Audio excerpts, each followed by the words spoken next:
Artinya Matteo Kocijan rela mengorbankan karir sepak bola profesional yang harusnya dia di sini bisa jadi pemain bintang, main di kompetisi resmi, gajinya gede, punya popularitas, tapi dia malah milih jalan lain. Dan kalau memang kondisinya demikian, artinya di sini Persis Solo bakal sulit mencari keadilan atas perkara ini.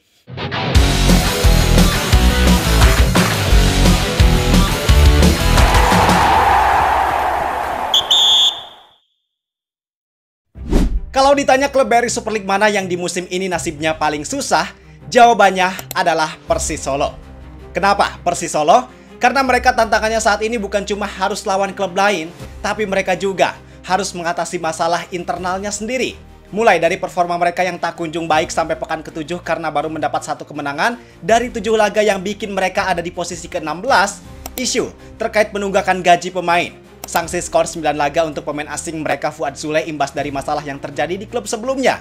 Dan sekarang, masalah Persis Solo kembali bertambah, yaitu rekrutan pemain asing terakhir mereka, ex-pemain Persib Bandung yang berhasil bawa juara di musim kemarin, yaitu Matteo Kocijan yang tak kunjung gabung ke skuad Persis Solo. Jelas ini jadi kerugian besar dan jadi salah satu penyebab utama dari performa Persis Solo yang di musim ini masih belum bisa stabil.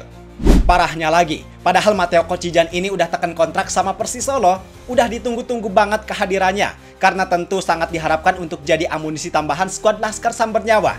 Tapi justru sekarang, kabarnya dia ternyata malah tekan kontrak baru dengan klub lain dan mengghosting Persis Solo.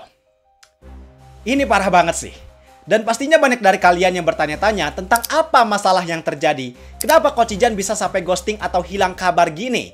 Dan ini penting banget buat dibahas, karena ini bukan sekedar hilang kabar dan pengabaian kontrak belaka, tapi ini adalah masalah serius yang berkaitan dengan aspek profesionalitas. Korbannya di sini bukan cuma Persis Solo, tapi juga Liga Indonesia. Dan untuk memudahkan pemahaman kita semua, gue bahas masalah ini dengan sesederhana mungkin agar bisa dipahami oleh semua kalangan. Bareng gue, Zidane Fatoni, langsung aja kita bahas, biar gak gitu-gitu doang. Tahu sepak bola. Shot from range is a brilliant one! Matteo Kocijan with an absolute rocket for Persib.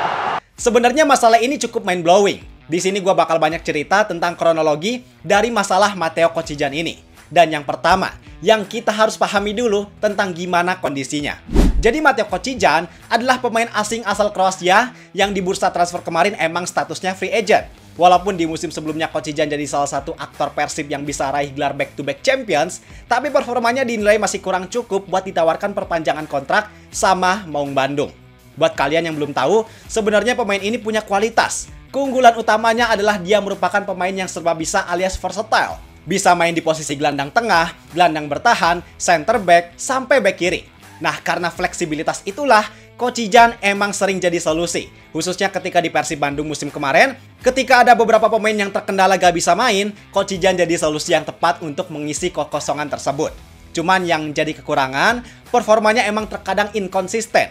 Kadang bagus, solid, Spartan, tapi kadang juga jelek bahkan sering blunder yang gak jarang justru malah merugikan timnya. Nah, di awal musim ini, Persis Solo emang lagi butuh tambahan amunisi pemain asing, khususnya pasca Fuad Sule, pemain asing baru mereka yang berposisi sebagai gelandang bertahan, dapat sanksi skors atau larangan bermain sebanyak 9 laga gara-gara masalah keributan di klub sebelumnya. Yang Persis Solo juga emang nggak tahu kalau Fuad Sule bakal kena sanksi skors sebanyak itu. Karena di awal kedatangannya, emang nggak ada masalah sama sekali, bahkan dia juga sempat main di laga pertama. Cuman setelah itu, ternyata tiba-tiba ada sanksi dari FIFA yang mau gak mau sanksi itu emang harus dijalankan. Nah, karena Fuad Sule yang harus absen selama itu, sebanyak 9 laga, mau gak mau hal itu bikin Persis Solo harus rekrut pemain lain.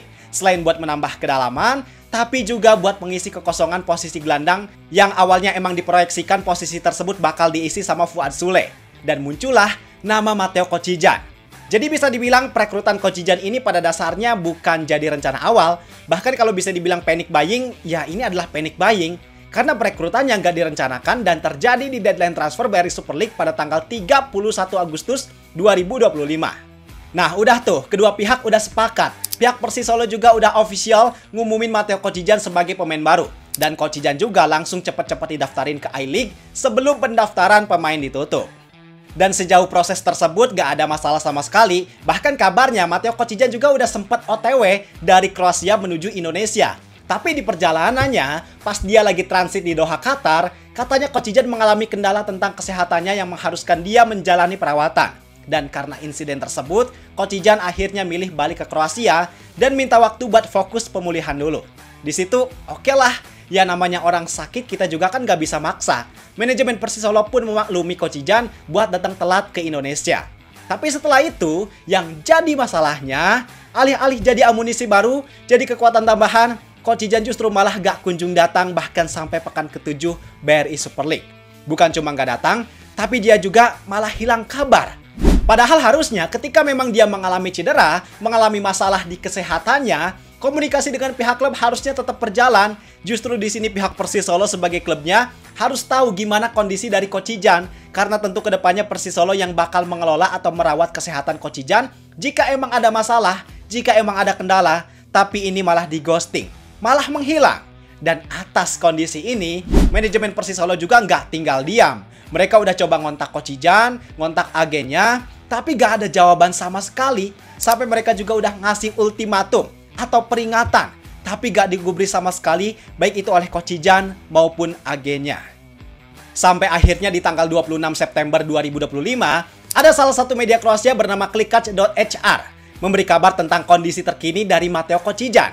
Mereka melakukan wawancara langsung sama Kocijan yang ternyata plot twistnya, Kocijan yang udah sepakat gabung Persisolo, tapi di sana malah teken kontrak baru dengan klub lain yang bernama NK Technicar 1974. What? Parah banget kan? Ini kisahnya udah kayak drama sinetron gak sih? Karena bener-bener dia nggak profesional, nggak bisa ngejaga komitmennya. FYI, NK Technicar ini adalah klub lokal Kroasia. Bukan klub profesional, tapi cuma klub amatir yang main di kompetisi regional Kroasia. Artinya Mateo Kocijan rela mengorbankan karir sepak bola profesional yang harusnya dia di sini bisa jadi pemain bintang, main di kompetisi resmi, gajinya gede, punya popularitas, tapi dia malah milih jalan lain. Katanya, masih dari sumber berita yang sama, alasan utama Kocijan milih buat gabung ke klub tersebut adalah karena faktor keluarga.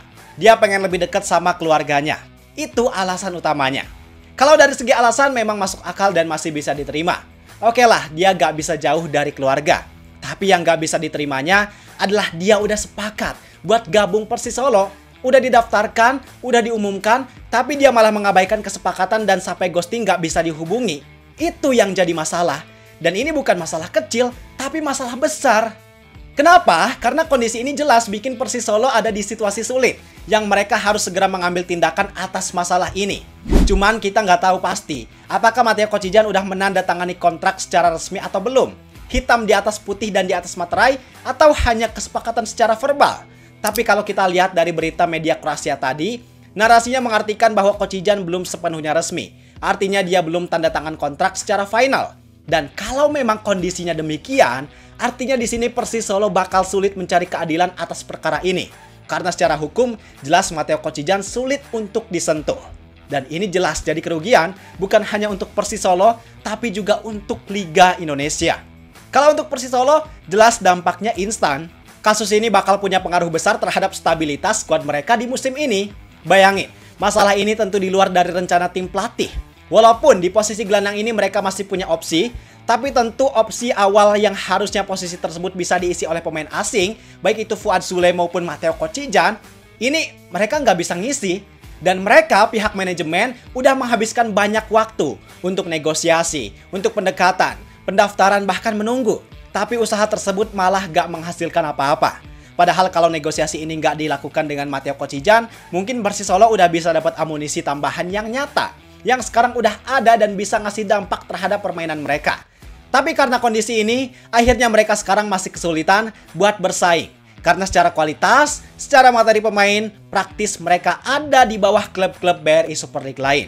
Dan di sini kita juga nggak bisa sepenuhnya menjudge bahwa ini adalah kesalahan manajemen Persisolo, khususnya scouting mereka yang nggak kompeten untuk mencari pemain asing. Karena dengan track record Mateo Kocijan yang sukses bersama Persib Bandung, tentu itu jadi acuan utama yang mereka juga pasti nggak menyangka bahwa hal ini bisa terjadi. Tapi, di sisi lain, kalau dari segi proses rekrutmen, jelas ada kesalahan dan kekurangan yang mereka lakukan. Yang harusnya ini bisa diantisipasi dengan cara proses yang mereka lakukan. Itu untuk Persis Solo. Sedangkan untuk Liga Indonesia, kejadian ini menjadi alarm keras bahwa aturan terkait perekrutan pemain asing yang udah ada ternyata masih belum mampu mengatasi masalah kayak gini dengan sempurna, masih belum mampu untuk memantik manajemen klub supaya melakukan usaha atau proses rekrutmen pemain dengan baik. Artinya di sini harus ada kebijakan yang lebih ketat supaya kejadian ini gak terulang lagi. Dan pada intinya ini jelas jadi pelajaran penting untuk semuanya, supaya bisa lebih berhati-hati dalam menyelesaikan semua tahapan atau proses rekrutmen pemain, khususnya pemain asing.